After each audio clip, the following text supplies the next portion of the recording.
semua, selamat datang di Topod OC, Organisasi Sehat, Karyawan Bahagia, Kesehatan Reproduksi Terjaga. Perkenalkan, saya adalah Fauzia Dan saya Habibah.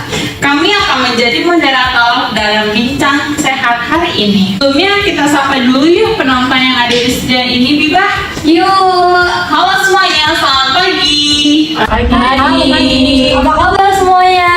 Alhamdulillah baik. Alhamdulillah. Semoga kita semua sehat dan bahagia selalu ya. Terima kasih juga sudah datang ke acara ini. Saya harap kalian bisa menyimak dalam bincang sehat hari ini dan bisa memberikan ilmu yang bermanfaat untuk kita semua. Baik, tema yang akan kita bahas hari ini sangat relevan dan memiliki dampak langsung pada kehidupan kita sehari-hari. Hari ini kita akan mengeksplor topik mungkin belum begitu banyak menjadi fokus, yaitu pengaruh kebijakan manajemen organisasi terhadap kesehatan reproduksi karyawan. Seperti yang kita ketahui, kesehatan reproduksi merupakan hal yang penting bagi setiap individu.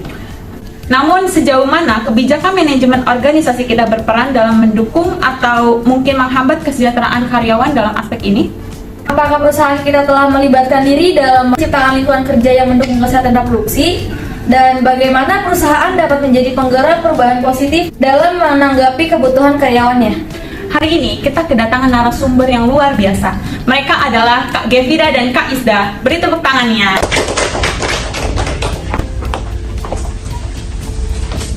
Baik, saya mengundang Anda semua di sini untuk terlibat dalam diskusi ini. Jangan ragu untuk beri pertanyaan dan memberikan pandangan atau pengalaman pribadi Anda saat berlangsungnya bincang ini. Nanti setelah narasumber menyampaikan opininya, kami akan membukakan sesi tanya jawab yang akan dijawab oleh para narasumber. Tanpa basa-basi lebih lanjut, mari kita mulai diskusi ini dan menjelajahi bagaimana kebijakan manajemen organisasi dalam mendukung kesehatan reproduksi karyawan. Sebelum kita mulai bincang pagi ini, saya mau menyapa narasumber kita dulu ya. Selamat pagi Kak Gevira dan Kak Isda, bagaimana kabarnya? Alhamdulillah kita sehat sekali ya. Alhamdulillah ya. Kami mewakili rekan semua sangat berterima kasih karena sudah mau mampir ke Topod OC pagi hari ini. Kami juga senang bisa diundang di sini, bisa menjadi bagian dari obrolan hari ini. Ya, betul sekali, saya juga sangat bahagia sekali bisa ada di perbincangan hari ini. Karena dari pendengar di sini sudah luar biasa nih, kita mulai saja ya perbincangan ini. Reproduksi kesehatan ini merupakan isu penting yang mempengaruhi kesehatan perorangan dan produktivitas karyawan. Beberapa saat yang lalu sempat dihebohkan berita yang menyebutkan tentang pengurangan jatah cuti ibu hamil dan melahirkan. Ada juga yang bilang jatah cuti hamil dan melahirkan itu akan ditambah. Ini kebenarannya seperti apa dan menurut kalian sebaiknya bagaimana ya?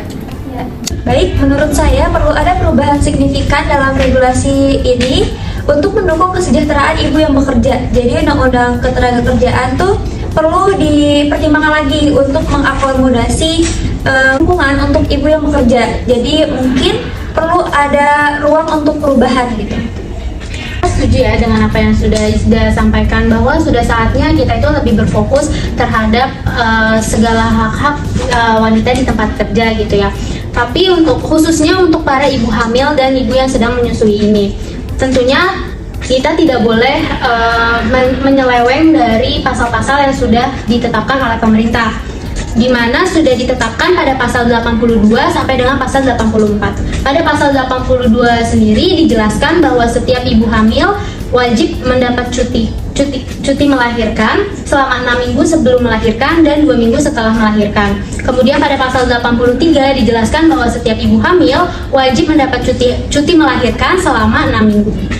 Betul sekali, jadi pasal 84 itu menjelaskan tentang cuti hamil dan cuti melahirkan itu perlu diatur lagi dalam perjanjian perusahaan dan peraturan perusahaan. Jadi mungkin bisa dilihat lagi perundang-undangan ini sudah sesuai atau belum dengan kesejahteraan.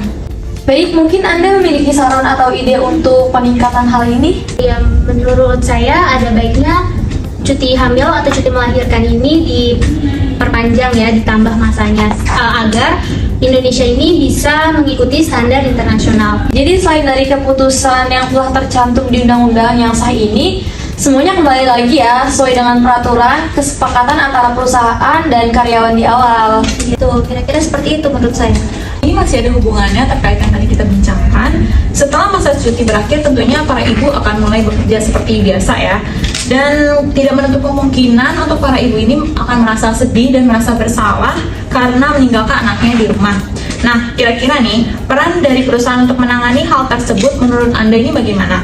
Mungkin adakah suatu program yang wajib diadakan oleh perusahaan? Saya izin menjawab terlebih dahulu ya. Kalau menurut saya tentunya ketika seorang ibu setelah melahirkan pengennya tetap di rumah aja 24 jam lihat perkembangan si anaknya itu gimana gitu kan.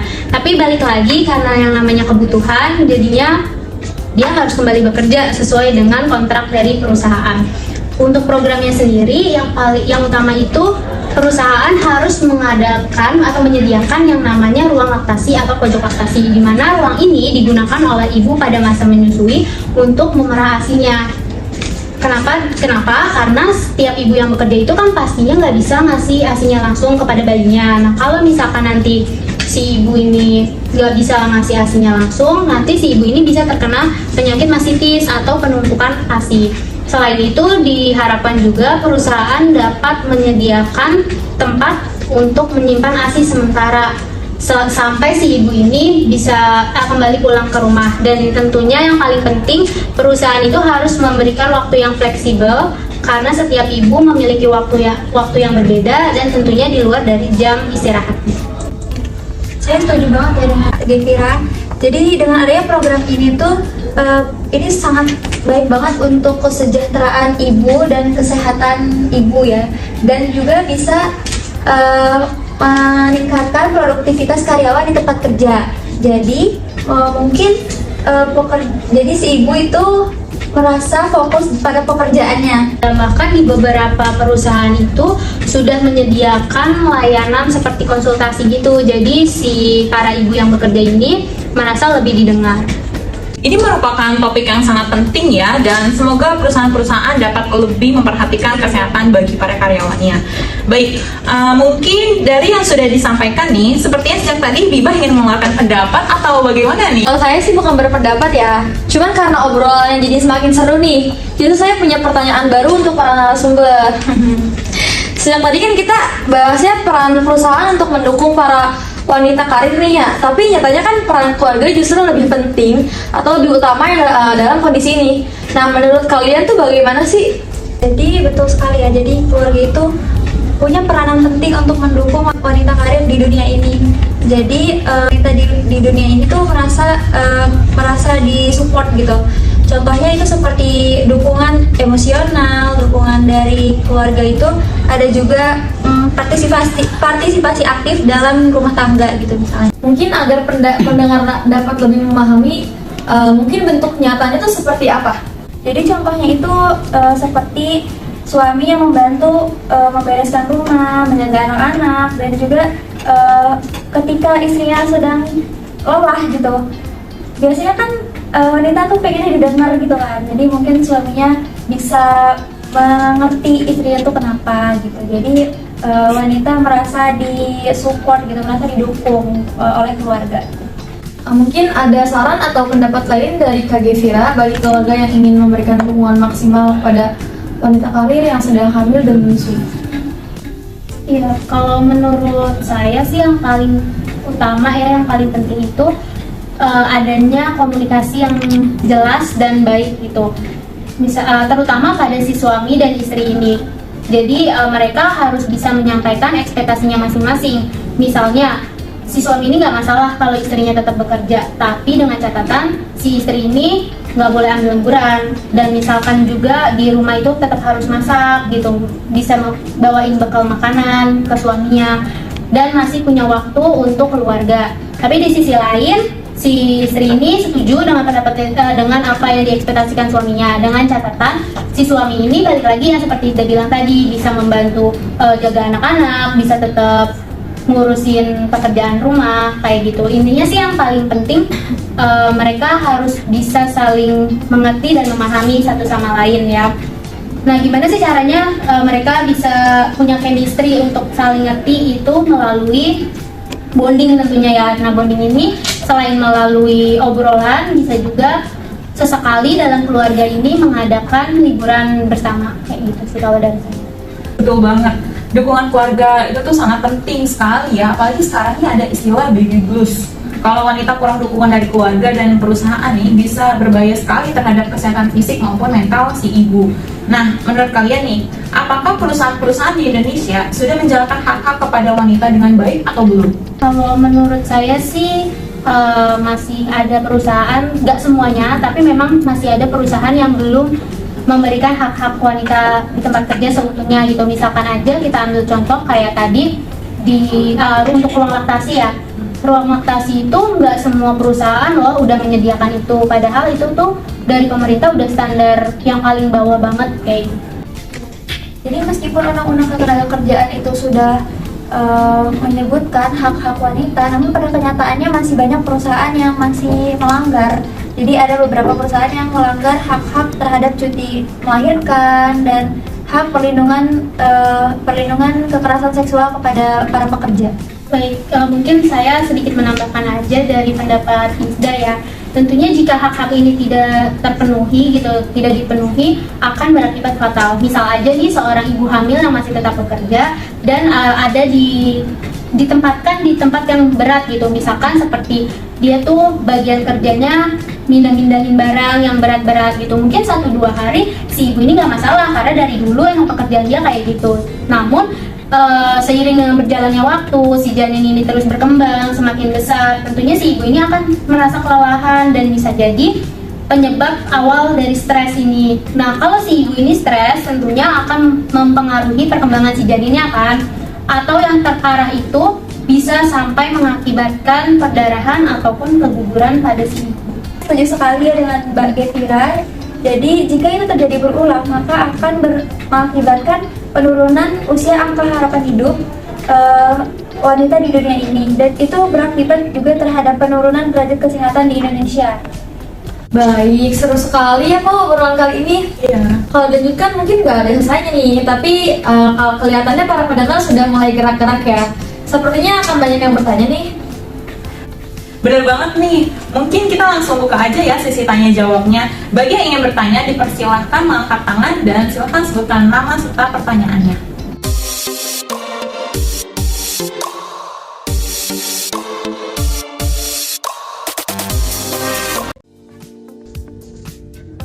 Iya, silakan sebutkan nama kemudian pertanyaannya.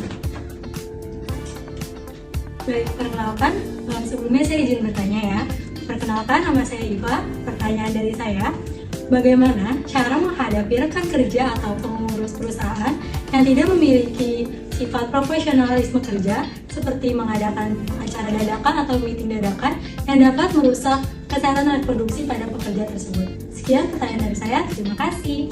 Baik, terima kasih atas pertanyaannya. Silakan duduk kembali, Iva. Setiap satu pertanyaan akan dijawab oleh satu narasumber ya. Mungkin bisa dimulai dari Kak Izda dulu. Baik, saya akan menjawab pertanyaan dari Mbak Iva ya. Jadi menghadapi rekan kerja atau atasan yang tidak memperlihatkan profesionalisme bekerja itu sangat serba salah ya Mbak Iva. Jadi mungkin yang bisa kita lakukan itu yang pertama, kita bisa bilang ke dia, menjelaskan kalau dia itu kurang profesional gitu, harus tegas. Dan yang kedua, kita bisa membuat pertemuan pribadi gitu ya. Yang ketiga, mungkin kita bisa mengusulkan solusi alternatif yang bisa membuat teman rekan kerja kita ini menjadi profesional gitu. Mungkin begitu saja yang bisa saya jawab ya Mbak Iva. Baik, terima kasih atas jawabannya. Pada intinya kita harus tegas pada peraturan yang sudah dibuat agar tidak merusak kesehatan reproduksi pada pekerja. Terima kasih Mbak Izda atas jawabannya. Sama-sama Mbak Iva, terima kasih juga atas pertanyaan yang bermanfaat ini ya. Baik, semoga dapat diterapkan ya. Selanjutnya ada lagi yang ingin bertanya? Saya. Ya, silakan sebutkan namanya. Baik, perkenalkan nama saya Siti. Saya mau bertanya mengenai apa saja sih yang perlu dihindari untuk mengurangi resiko pada gangguan kesehatan reproduksi pada karyawan. Wah, bagus juga pertanyaannya. Silakan duduk kembali Siti. Silakan dijawab untuk Kak Gevira. Iya, baik. Saya izin memberikan pendapat saya ya terkait dengan pertanyaan dari Kak Siti tadi. Menurut saya, untuk meminimalkan risiko gangguan kesehatan khususnya kesehatan reproduksi itu dengan meminimalkan diskriminasi berdasarkan gender. Diskriminasi di sini baik pada saat promosi kerja ataupun pada saat pemberian upah. Selain itu, perusahaan juga harus menghindari suatu kebijakan yang sifatnya tidak jelas gitu atau mengambang, misalkan kayak cuti melahirkan tadi ya yang sudah kita bahas. Kemudian perusahaan juga diharapkan tidak memberikan beban kerja yang berlebih pada karyawan, beban yang bisa membuat karyawan ini merasa tertekan dan stres. Beban kerjanya ini misalkan si karyawan ini bekerja dengan waktu yang panjang tetapi tidak sesuai dengan upah yang diterima, atau misalkan si karyawan ini lembur tapi lemburnya itu melebihi standarnya, misalkan yang tadinya lembur itu harusnya cuma 1-2 jam tapi bisa 3-4 jam dan dilakukan secara berulang. Hal ini tentunya akan mengganggu kesehatan si karyawan itu sendiri ya.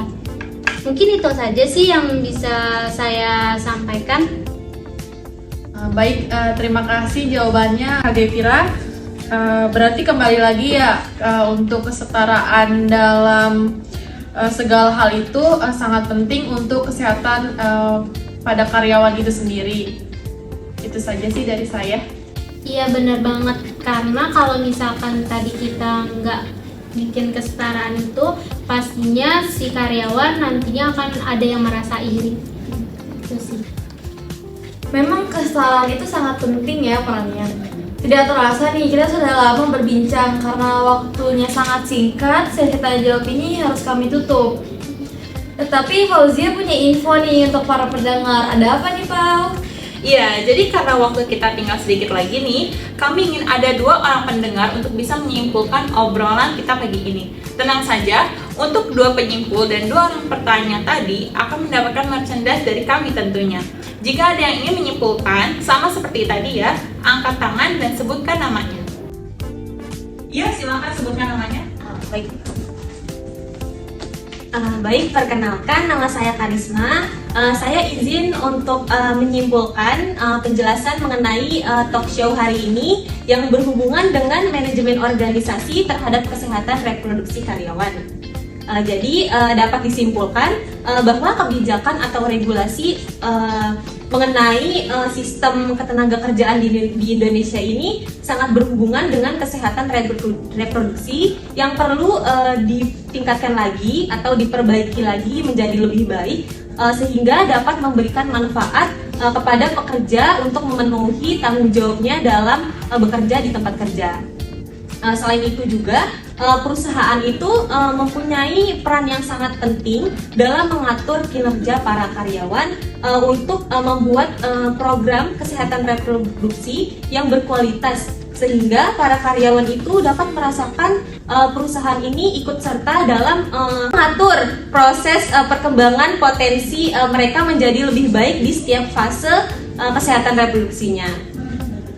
Juga proses dukungan keluarga sangat penting bagi seorang pekerja untuk mana bisa berkomunikasi dengan baik kepada setiap keluarga karyawan tersebut. Yang terakhir, perusahaan yang melakukan manajemen kinerja dengan baik pada karyawan akan memberikan dampak yang positif juga untuk para karyawan karena dia akan merasakan termotivasi dan juga bersemangat dalam mengembangkan potensi mereka dalam bekerja. Mungkin sekian dari kesimpulan saya. Mohon maaf. Terima kasih. Wah, terlihat ya Mbak Karisma ini sangat menyimak. Ayo, kita masih punya satu kesempatan lagi. Silahkan. Ya, silahkan sebutkan nama dan jawabannya. Baik, perkenalkan nama saya Anissa. Saya izin menyimpulkan terkait penjelasan talk show hari ini yang berhubungan dengan sistem organisasi yang dapat mempengaruhi kesehatan reproduksi karyawan. Menurut saya dari kesimpulan ini bahwa di negara Indonesia ini perlu adanya peningkatan kebijakan yang mengatur para tenaga kerja dalam proses kesehatan reproduksinya. Peningkatan kebijakan ini dapat melalui perbaikan untuk menghasilkan manajemen karyawan menjadi lebih baik, sehingga para karyawan dapat melakukan pekerjaan mereka dengan maksimal. Selain itu, perlu diadakan program-program kesehatan reproduksi yang harus ditentukan oleh perusahaan. Nah, ini itu tujuannya untuk menstabilkan kinerja para karyawan yang berkualitas, sehingga mereka dapat merasakan bahwa hasil kinerja mereka dihargai oleh perusahaan dengan timbal balik yang ditentukan. Dampak jika perusahaan memanajemenkan karyawan dengan konsisten dan juga sesuai kebutuhan, maka akan menghasilkan hubungan antara karyawan dan perusahaan yang baik. Lalu para karyawan juga dapat memenuhi tanggung jawab mereka dengan optimal karena mereka merasa diberi dukungan dan juga apresiasi untuk selalu mengembangkan potensi mereka dalam bekerja. Sekian kesimpulan dari saya, terima kasih. Boleh kita beri tepuk tangannya dulu untuk semuanya? Wah, mantap banget nih. Kayaknya memang semuanya mengikuti dan menyimak dengan baik obrolan kita pagi ini ya. Tapi karena waktunya sudah semakin singkat, sepertinya kami harus menutup talkpod kita hari ini. Baik, kami mewakili rekan-rekan yang lain sangat berterima kasih kepada kedua narasumber kita nih, yaitu Kak Isda dan Kak Gaifira. Semoga di lain kesempatan bisa mampir-mampir lagi ke sini ya dengan tema dan obrolan yang lain tentunya. Terima kasih juga untuk semua pendengar yang sudah mengikuti obrolan kita dari awal sampai akhir. Untuk mengakhiri obrolan ini, ketika saya bilang talkpod OC, kalian jawab organisasi sehat, karyawan bahagia, kesehatan reproduksi terjaga. Oke? Oke. Talkpod OC, organisasi sehat, karyawan bahagia,